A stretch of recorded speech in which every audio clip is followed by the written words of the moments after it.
What's up, bro? I hope you're doing well. Today, we're going to be going over the 30 things that hold most people back and cause them failure. I don't really want to waste your time. This is going to be mostly about mindset stuff. But one thing I want you to do before we get into this, get yourself a pen and some paper. These two things, just put them in front of you. And with the things that you identify with, so let's say like core 7 or something, that's what you identify with. Make like an X and put the number next to it. And I'll just go down the list if there's more. And at the end, I want you to see how many of these things you identify with. So stop the video right now, get yourself a pen and some paper, and I'd say, let's get into this. By the way, all of these stuff are from the book Think and Grow Rich by Napoleon Hill. It's on hold up, page 139 for the full list of these things. I've taken a lot of these things, paraphrased them, and added my own things to them, which I would like to have seen in the book myself. And I definitely hope that you enjoy these. Alright, so let's kick it off with number 1. And this is a physical setback that you have. A physical setback can be like something like you don't have a limb, like you just were born without an arm. Something like you may have been born with Down syndrome. Those things are physical and you can't really change them. And I'm very sorry about that if that's the case. But that's a handicap that you've got to deal with. This, of course, means that your potential in some things will definitely be much lower than that of other people. But the important thing is that you make the absolute best that you can out of the things that you can still do. So even if you're like bound to a wheelchair, bro, you can still do pull-ups. So do the pull-ups. You can still do that. And don't let yourself be stopped just because you can't do one thing, but you can still do another. Moving on to number 2 and number 3. Number 2 is a lack of purpose. 98% of people, you heard me right, 98% of people in life do not have a purpose. That means they have no upper goal in life. They have no current obsession that they're going for right now. They're just living. They give up on their dreams, put their ideals low, and that really drives them to a path of mediocrity. And that is exactly which number 3 is, which is not wanting to be more than mediocrity. And these really lead to the result that you give up on your dreams, give up on everything that makes you fulfilled, and leads to a much worse life and to failure. Next up, we've got number 4, which is being uneducated. Being uneducated is just a general setback in everything. You can't speak about different topics, you can't speak to different people that you might aspire to be. You want to speak to your favorite entrepreneur? Too bad, you don't know anything about entrepreneurship, and chances are he won't talk to you. Being uneducated generally is going to be a pretty bad thing, I'm not gonna lie. But this is one of the most fixable things that you can get. This has nothing to do with mindset, this is just gather knowledge. You can really choose whatever you want because, unlike 100 years ago, we've got the internet. All you need to do is fire up Google, search for whatever you want, look on YouTube, join a community. There's a lot of opportunities that you can go for. And I swear, at least one of them, and probably not just one, a lot of them are going to get you results that you want. The number 5 biggest mistake is having no self-discipline. This is basically encapsulated in the phrase, rule yourself or be ruled by yourself. I'm going to make a quote directly from the book here, which is, you may see at one and at the same time both your best friend and your greatest enemy by stepping in front of a mirror. And this is very true because self-discipline, if you don't have it, you're going to be your greatest enemy and your biggest slave, yourself. If you have it, however, it's going to be your biggest ally. And this doesn't just apply to anything. This is also bad habits, which are cores 11 and 12. I put them here on 5 because they just seem very applicable to this one. And those would be an irresistible sex urge and an irresistible gambling / anything that has to do with gambling urge. And those things fit in here very well because if you don't control those either, of course, they will lead you to ruin as well. And yeah, those are law 5. I can't show 11 and 12 with my fingers, but I think you've got them. Next up, we've got law 6. There you go. Law 6 encapsulates being unhealthy. This means everything from having a bad diet that's not conducive to your goals, having bad sleep, not getting enough water, not exercising enough, everything that like pulls down your health, this is in the being unhealthy category. This is going to be probably your biggest problem. If you do not have this right, you are never going to get anywhere. The most successful entrepreneurs, most successful people, most successful whatever you want, those people that you really look up to, chances are they've got their sleep, their diet, and their exercise on point. And if that isn't on point, or at least like at a very good level, then you have got really no chance of being successful. If you eat McDonald's every single day, then I'm sorry, but your chances are pretty much gone. And that is a very big cause for failure. In general, when I just look around myself, then I just see people eating a bunch of bad food, bunch of fast food. They consume a bunch of energy drinks every single day. Like I remember some people at school, they just come to school and they just come to me like, bro, I've already had 3 energy drinks, and it's 7:50 in the morning, 7:40, and I just think like, this is not the way, and I do not want you to be one of those people either. Number 7 is bad experiences from your childhood. Bad experiences from your childhood might be hitting through family, through a bad social group. It might have a lot of causes. I don't really know. I can't really speak on this because I've had a good childhood and I have no real right to say anything here. But from the people that have had a pretty rough childhood to say the least, I've heard that they use this, how should I say, this bad experience as fuel for a better tomorrow. Because if you use that for fuel and you see like, hey, I do not want to go back to that place. I want the people around me to be better, the people after me, my children, for example. I don't want the same experience for them. And if you can ensure that, that can be a big, big fuel source. On the other hand, I also have to say I don't know much about this, so I don't really know. Those are just the people that I've heard that speak on this. And if your situation is like a lot more dire, like if you have like complex PTSD or something, then sure, it's gonna be a little bit more difficult. But that is a very good first step that you can take. Mistake number 8 is always waiting for that one right moment, always waiting for the best opportunity and never taking the current moment as a place to start. This is probably the reason that most of us never get our work done. We're sitting on our computer like, yeah, I'll record the videos in 30 minutes. Ooh, look at that. Ooh, that's a cool video. Let's click on that. Maybe I could get some more ideas for the video. Damn, that's cool. And that's the reason. That's the reason why most of us don't get the work done. That's the thing holding us back.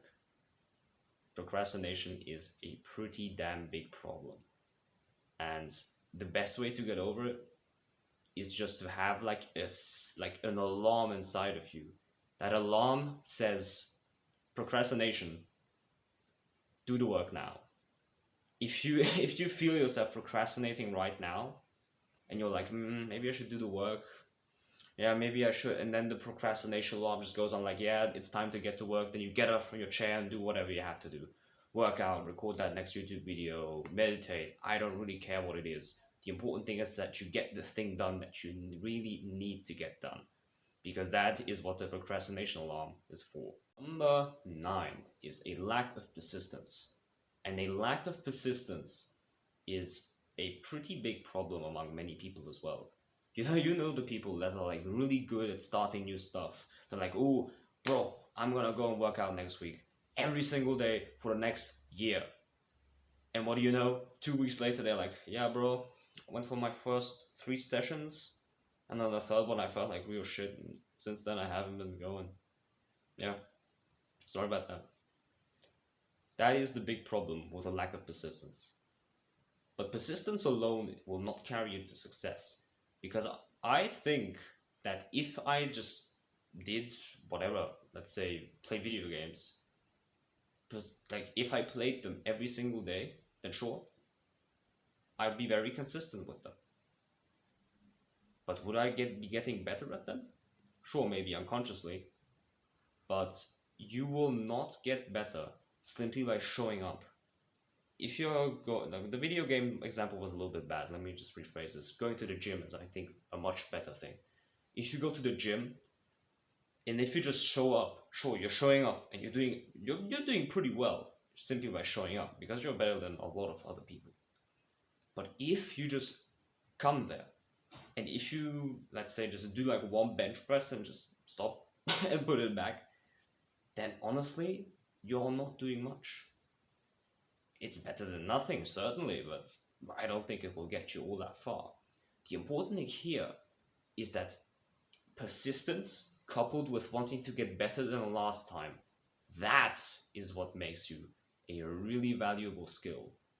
That is why when you go to the martial arts gym and you are striving to be better than last time, if you're striving to be better than 2 weeks ago, that is when the real success comes to you. And this is probably the most important thing that I haven't seen highlighted enough from a lot of these laws. I think this is one of the most important lessons that you can take away from this video. And finally, we have number 10. After this, I'm going to stop showing you with my fingers. An uncooperative and negative personality. This is very detrimental to you. Because if you have a negative or just generally uncooperative personality, no person around you will want to have to do anything with you. If you're that person that's like, oh, hey, you asshole, hey, you fucked everything up. If you're that kind of person, then nobody will want to be around you. They are gonna be like, ooh, it's that guy again. It's basically the opposite of like a really welcoming, very warm kind of personality that just really draws everybody to you. This is pushing everybody away from you. This is not what you want. This is going to stop you from making friends. This is going to stop you from making a good network. This is going to stop you from making everything good happen. Because the lone wolf will die alone. If you choose to embark on this path by yourself and not with anybody else, one, you're missing out because sharing the experience with people is honestly the most important thing that you can do. And two, you are giving up tremendous benefits that can come from growth among your people. Next up, we've got number 13, because remember, we skipped 11 and 12 because they are in course 5. And 13 is a state of indecision. A state of indecision basically means that you are not capable of deciding things, or just only capable of deciding things very slowly. You have to think a lot about making decisions and thinking like, what about this, what about this? And of course, I'm not saying that decisions or decision making should be done lightly, because some decisions definitely take some time. But once you have enough time, you won't need all the time in the world. All you need to do is like think like, hey, what is more important, this or that? And the people of the state of indecision are usually the people that are like, okay, I need a lot of time to think about this. And once they make their decision can change very quickly. And they're like, oh, but no, that side is actually better. Oh, no, wait, this side is actually better. That is a genuine weakness. You want to be the inverse of that. You want to make decisions rather quickly, like you don't have to be spot on, but you should make them reasonably quickly.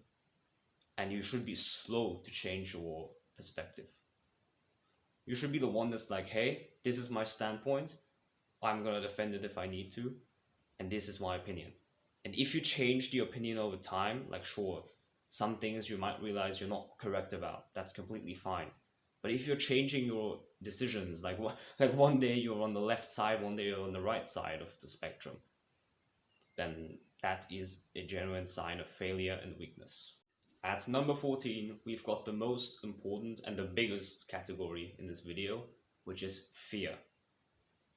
Fear is structured into 6 categories, which would be fear of poverty, fear of criticism, fear of old age, fear of a loved one dying, fear of ill health, and finally, fear of death. Those 6. So let's go through these step by step. Let's start off with fear of poverty. A fear of poverty is genuinely caused by a fixed mindset. And the simplest cure to this is an abundance mindset, that everybody can have everything. This mindset will absolutely cure your fear of poverty. And if you just start thinking that, hey, everybody here has enough, I have enough, like, bro, look at this. I've got water bottles. I've got clothes. I've got a good home. That is the best training for this. And let me have a sip real quick. And gratitude is the best. Gratitude is legit the best thing that can train you an abundance mindset. And this can be given to you also if you want to put this into perspective with finances and poverty. So an abundance mindset will indirectly lead to riches, at least in your mind. Let me have a drink real quick.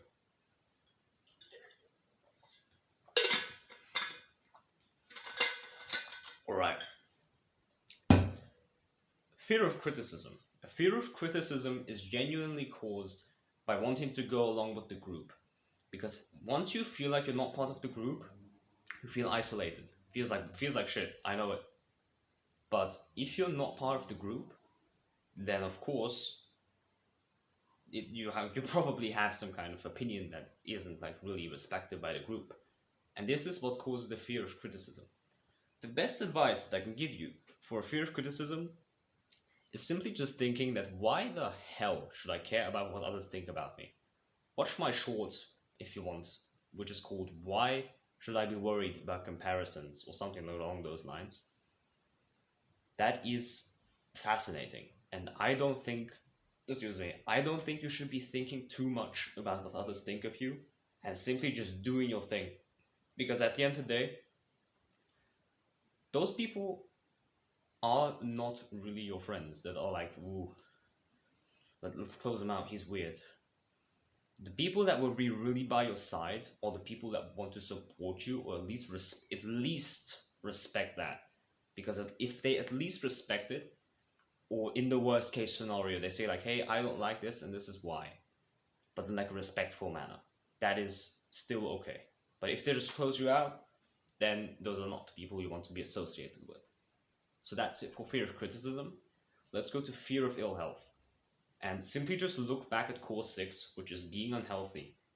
Look at those things, which would be diet, exercise, relationships, and I believe, yes, sleep. Those things, just do them well. Just do them well. And you don't really need to have a fear of ill health, because probably not much will happen to you unless you have like a chronic disease, of course. That is a bit of a different story, in which case I'm sorry.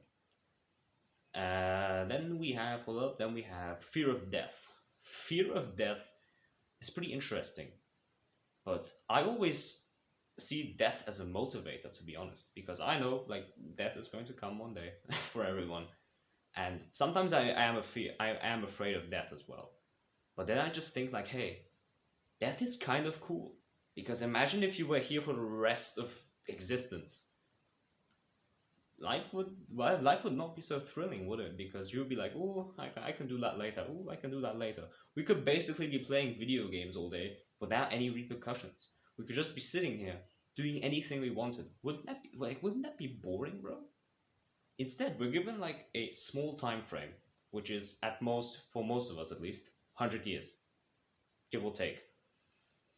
In this time, we have to make the most of ourselves. And this time that is given to us is honestly definitely to be valued, because if you don't use this well, this is your only chance. And that is why I see death as a big motivator, just for like not just for me but everybody else around. And that is definitely one way to make your life a lot more meaningful.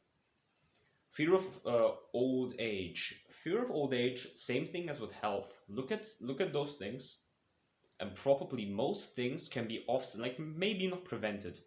You cannot really prevent yourself from dying, but you can, however, offset a lot of the things. If you have diabetes at 30, chances are you've been doing some things wrong up until then. But you can definitely offset a lot of sicknesses, a lot of diseases, a lot of like, you don't have to be going around like this is an old man with those walking things, if you know what I mean.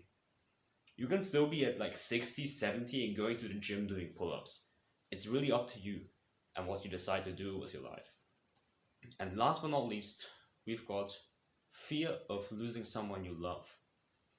This is more of a difficult thing, but one thing that I've tried is just be grateful for the person and the fact that they're here. Because if they weren't, that would probably be even worse. At least you experience a journey with that person, and that person's probably going to be grateful for that journey as well. Yeah, sure, they might be gone one day, but just that means that you should make the time that is right now worth it even more than what's like going to happen. So yeah, those are the 6 basic fears. An important thing I have to mention is that fears are just state of minds. These are the 6 most common fears listed in the book. But the fact is that all of your fears are in here. And the cooler thing is that you can change all of your fears. Because your fears are not real, like they're not completely, like they are not in the physical world. It's here, and you can change what's happening. Everything can be changed in here, but nothing in, like you can't change how a wood block looks with just your mind. But with just your mind, you can change what thoughts emerge over here. And with some training, you can definitely get rid of a lot of those thoughts. What I want you to do, this is the actionable part step of the video, okay? Take yourself a journal, take yourself a pen, or just a paper is fine as well, and get yourself one of these fears that you feel like very in tune with, right now or after the video. I want you to do it somehow though. Journal on that fear. Journal, why is it? Like, okay, first off, what is the fear? Okay, we've got it down. And then you can start asking, okay, but why?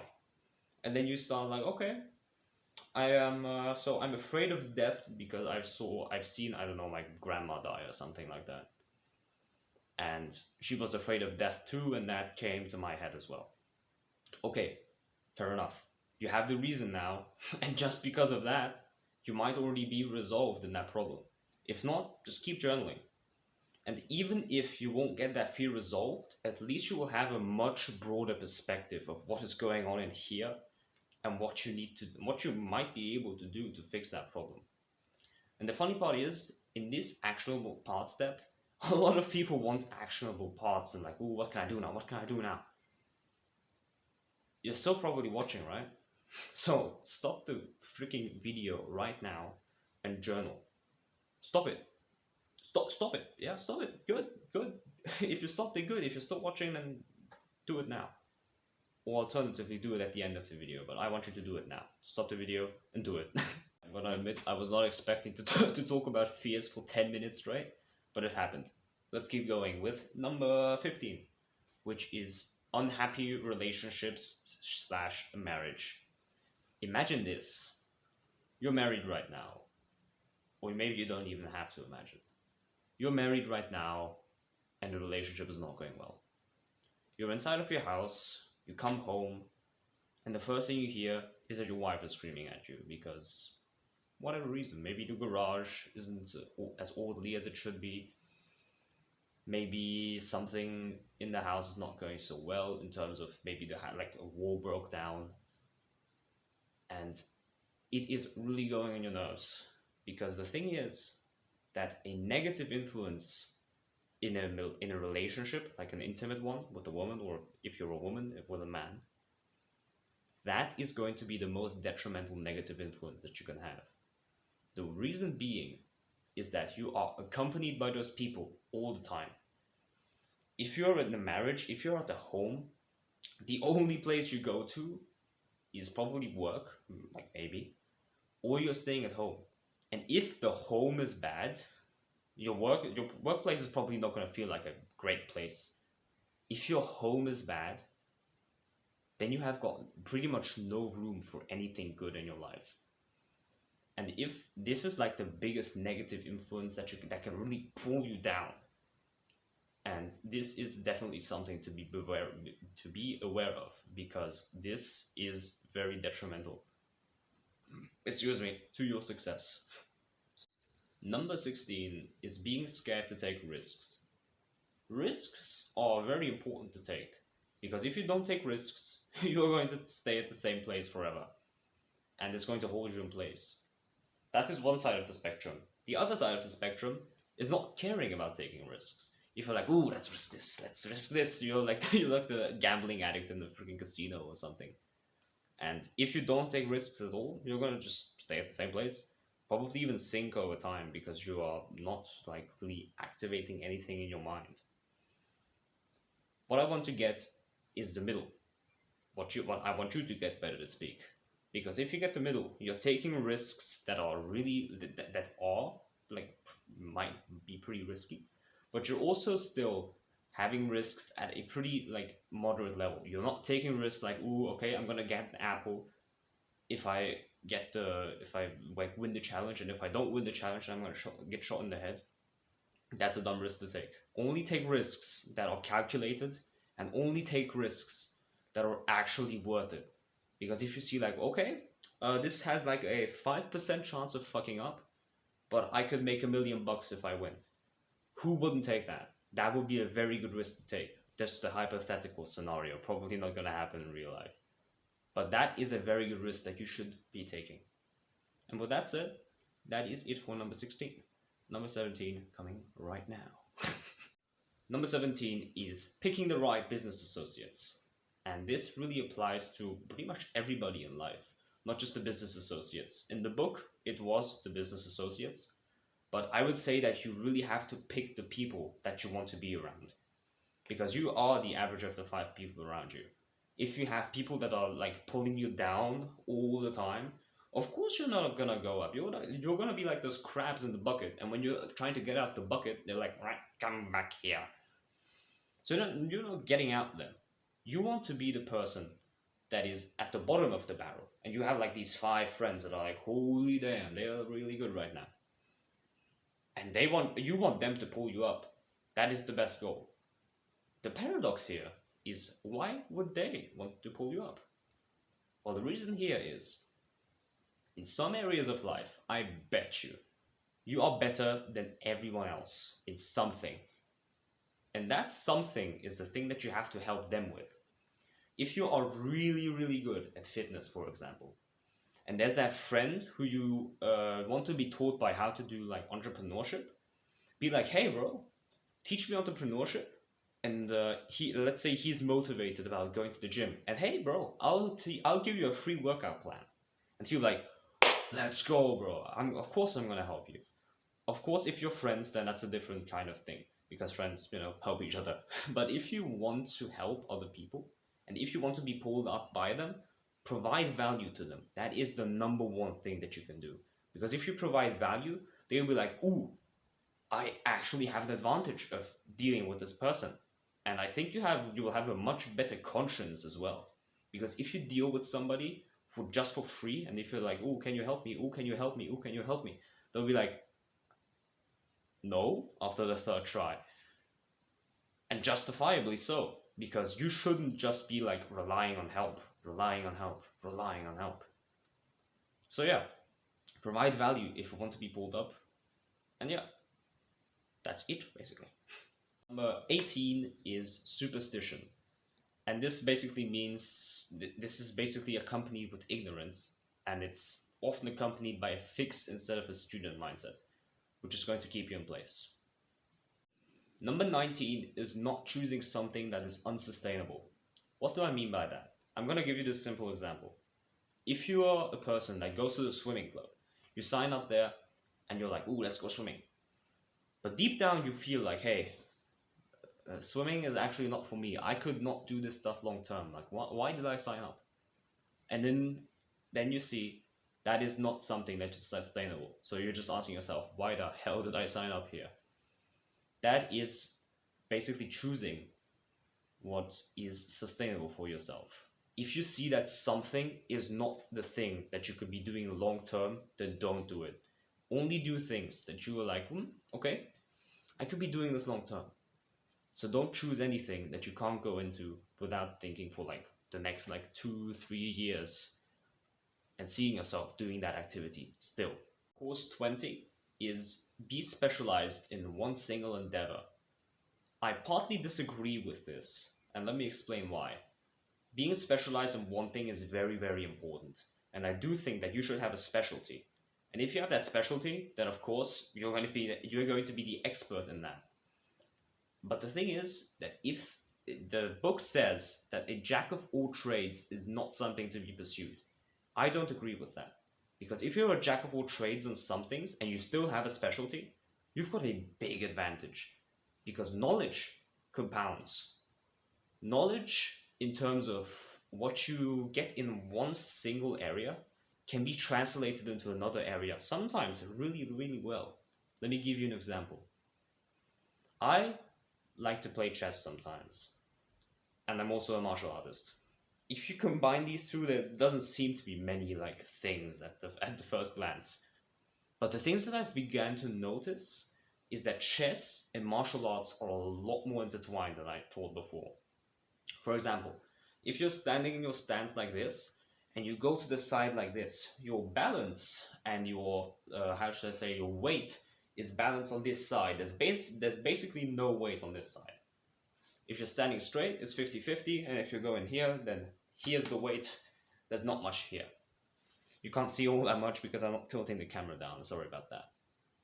But the thing is that this is the same thing on a chessboard. If you strengthen one side, let's say you put your queen on the right side and you have a bishop here, you have like every line covered down over here, but your king is here, and there's like 2 rooks here, so you just have to move one and then check. Okay, you have to move.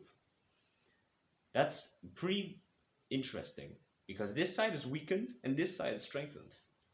Look here. This side is strengthened, this side is weakened. I think I did the other way around by accident, my mistake.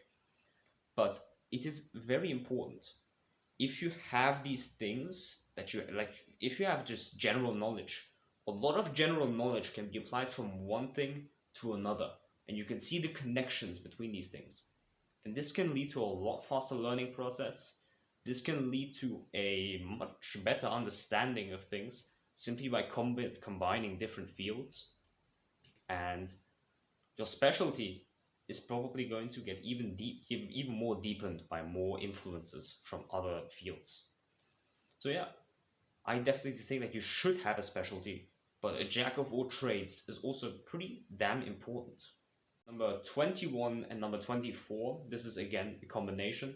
This is overindulgence in general. I believe number 24 was an indulgence in spending. So when you go like thrift shopping and you're like, oh shit, spent $1,000, but I only earned 900 this month. And you're like, oh shit, I'm fucked. Okay, that would be a pretty good example of that. That's 24. 21 is basically just overindulgence in general. Overindulgence is just going to lead to your failure. Because if you consume more than you can, meaning that you end up in debt or something along those lines, of course you're going to end up in failure. You are not going to progress if you push your limits too far and then you can't fall back upon anything else. So be very aware of that, because that can really screw you up. Even in terms of legal stuff. I don't really want to get into that, but you know what I mean. Number 22 is having no enthusiasm. This is something that many people could learn from. Just don't be like an emotionally dead stump. Don't talk like this and don't have eye contact like this. If you talk like this all the time, nobody's going to listen. You know what I mean? If I kept that freaking like monotone voice all over the video, you would just be like, bro, what the hell? Is this like a human robot or something? And that was basically the example of the opposite right after that. I lightened up the mood a little bit, made a few jokes, you know. Anyway, you know what I mean. If you have no enthusiasm, if you have no fire, another thing, this doesn't have to do much with enthusiasm in terms of like happiness and stuff, but enthusiasm for and burning desire for your goal, again, cause number 2, if you don't have a purpose, then you are going to end up in mediocrity. And enthusiasm is pretty deeply correlated with this. Because if you have a purpose, you're probably going to be enthusiastic. If you're enthusiastic, you're probably going to have a purpose as well. So yeah, those things are very intertwined as well. Damn, bro, this video has been going half an hour already or something. But anyway, number 23 is an intolerance to new things. This is usually like the intolerance to race, intolerance to races, intolerance to other religions. But I don't want to really talk about that. This is not a political channel. This basically encompasses everything in terms of knowledge. If you are intolerant to like a certain kind of knowledge, because you don't really want to how to say it? Explore it. There you go. Got the word. If you don't want to explore different thoughts, different points of view, different ways of thought, then your student mindset basically stops working, and the intolerance can be a big barrier between that. Your student mindset is one of your biggest helpers to success. And if you don't rely on it through this intolerance, then of course you're not going to be that successful as you could be. Number 24 we skipped because of number 21. And number 25 is an inability of cooperation. This basically means, like number 10, I believe, with the negative attitude, you are basically either not willing or just straight up unable to cooperate with other people. You're going to be the lone wolf that dies alone. You have honestly got much less chances than team players, because if you've got 5 dudes working together, they are going to be a big force to be reckoned with. And if you're there alone, you don't have motivation, you don't have anything, you might have like good diet and stuff, but also you're not going to get far with that alone. An inability to cooperate is going to at least stagnate your success by a big margin. Number 26 is property not earned. What do I mean by this? This is the best example of this are those rich, like really rich parents. The ones that like really spoil their kids, and when their kids are like 12, they're like brats. And they're like, I didn't get my $5,000 pocket money this week, and and we just think like, I'm gonna slap this bitch. But those children, those are the ones that have property not earned. The property is owned by the parents, so the parents just they they exist kind of, and they can manage the property because they have earned all of that money for themselves. When they die, all of that money goes to the children. What do the children do? The children go around in fancy cars, shop like dumb shit that nobody needs. And at the end of the day, when they get that property, guess what happens? They don't build up any good skills, and all of that wealth is lost.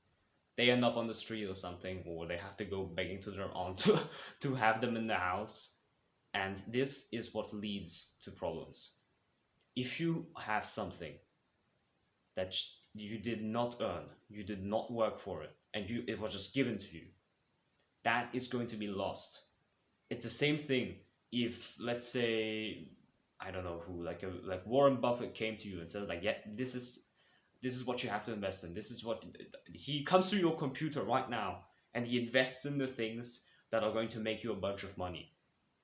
You're going to earn 10,000. You're going to be like, woo, let's go. And then you yourself try investing and you fuck up.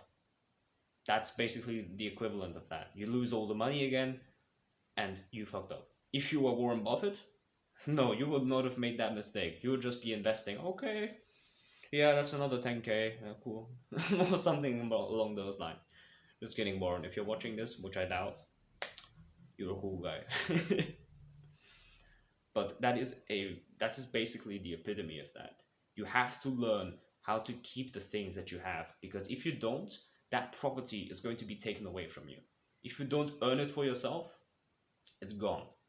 So learn how to have things, and if those things were handed to you, learn how to control them, because if you don't, it's going to be taken from you sooner or later, and one way or another. Number 27 is a pretty obvious one. This is being dishonest on purpose. This means that lying on purpose to get like a better ulterior motive. Just being a bad person in terms of lying, that's what I mean. Lying in terms of when the circumstances arrange that way that you're basically forced to lie, that's a little bit of a different story, because all of us know those situations where you're like really forced to lie. because otherwise there'll be a lot of problems. Yeah, those happen. Those I'm very sorry, but those happen. But if you lie by intention and you know that there would have been another way, then that is something that's making you a one, you're a bad person. I'm just gonna say it straight up, you're a fucking asshole. And two, if you don't change that, people will start to see you as a crook. People will start to see you as a really bad person and will get you out of their life and get you into some big trouble. Number 28 is egocentrism and vanity. Now, these two things in combination are just going to keep people away from you. The egocentrical person, the egotistical, narcissistic kind of dude, none of us like that guy. And that person is probably going to be closed off from the group. I don't think I need to explain much more than this. If you feed your ego regularly, like, yeah, I need to be better than everyone else. I need to do this. Bro, no. Like that's that's not how it works. So don't be egocentrical. And once you do that, I'm gonna make this bold claim that a lot more people will just come to you because you're not an asshole. Number 29, we're almost through, is making guesses and hypotheses. This is a quite interesting one that I didn't really expect to see. But this is basically when you're like, I think that this is that way, or I guess that this is that way, and not basing everything you say on facts. Like, sure, there will be some things where you're like, okay, I think that it's that way, but I'm not certain. And all of us have that to a certain extent. But if you do that like exclusively and don't really base anything on facts, you're not going to like go very far, to be honest. And that is definitely something that you should be avoiding because it damages your credibility, and two are just gonna be people are just gonna think like each time you come up with something, he's like, yeah, he's thinking he's thinking some bullshit again. So it really just hurts you in the long run. So try to always have facts standing behind you. And with that, we've arrived at number 30, which is insufficient capital, mostly in a business or a mortgage. If you don't have that, then of course you're gonna get into debt, and that's gonna be a big cause for failure. But I don't think you have to fall into that to learn that, hey, this is probably not gonna be a good thing. And with that, we have one more, which is 31. I want you to think of your own one here. This wasn't in the book or anything. This was simply said your own fear, or not fear, your own cause for failure that hasn't been mentioned here. You can add as many as you want. I have got one, for example, which is people not having the guts to see it through. If you are the person that goes to the gym and does like, he's on his final freaking reps, okay? You're like on the bench press and you're like 1, 2, and then you get to 6 or 7, and then you're like, I can't do it anymore, and you put it down. Compare that to the person that's sitting on that bench press. He's on the 6th one, just like you. He's like 2 meters over there, and he's like 6, 7, and then he gets to 10. You would feel like shit. You'll be like, I could have pushed that too. I could have probably even pushed to 12, but I just freaking gave up. That's another cause for failure. When we feel that things get difficult, when we feel that like really pain in the muscles, if you feel that, that is the time to keep going. Because if you don't keep going, then this threshold of from here to here, like from here to here, it's pretty easy, but from here to here, not many people make that one. If you don't make that, then you're not in the top few percent. If you're here, then sure, okay, you can do whatever you want. But here is where the good stuff are actually like going. Look at the people that do that. Look at Arnold Schwarzenegger. Look at his top physique. He looks like an absolute machine. And that's what he said.